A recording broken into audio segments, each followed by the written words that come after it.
Idol, wala na kami.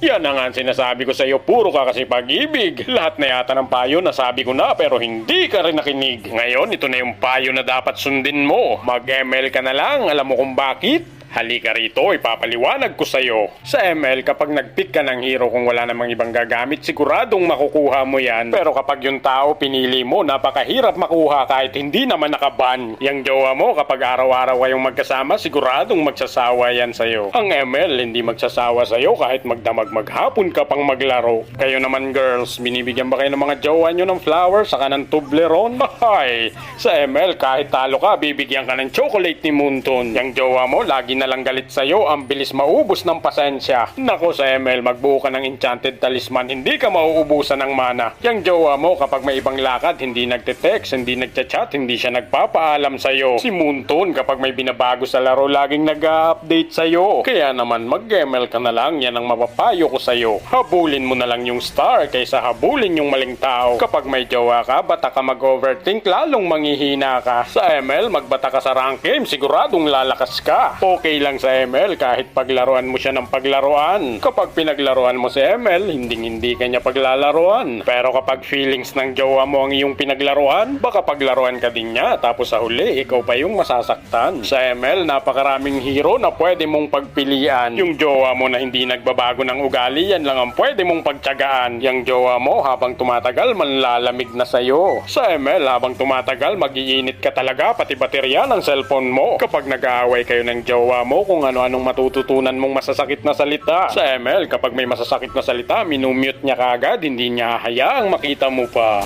Kapag si jowa mo may bagong kakilala, hindi niya agad pinapaalam sa'yo. Si ML, kapag may bagong hero, kahit hindi pa yan inilalabas, ipapakilala niya agad sa'yo. Sinasabi ko sa'yo, si jowa, magagalit yan kapag iba-iba ang iyong kasama. Siyempre si ML, hindi magagalit kahit ang ginagamit mong hero iba-iba. Magagalit talaga yan, lalo na kung may ibang tao kang paborito. Pero pag may ibang hero kang paborito, hindi magagalit ang main hero mo. Kaya naman habang maaga pa, mag-isip-isip ka na kung anong dapat mong gawin. Mag-ML ka ba o magjojowa ka pa rin? Kapag nagloko yung jowa mo, hindi ka makapagsumbong kahit sa nanay niya, ang hirap sabihin. Kapag nagloko yung kakampi mo sa ML, report mo agad, intentional feeding. Kapag sinugatan niya yung puso mo, ang hirap pagalingin. Kapag sugatan ka sa ML, tawagin mo si Estes. Healing galing. Sinasabi ko naman sa'yo, tama ko. Pag nagkamali ka, malamang magbe-break kayo. Pero sa ML, kahit ilang beses kang magkamali, hindi makikipag-break sa'yo. Pero meron akong babala na hindi mo dapat ginagawa.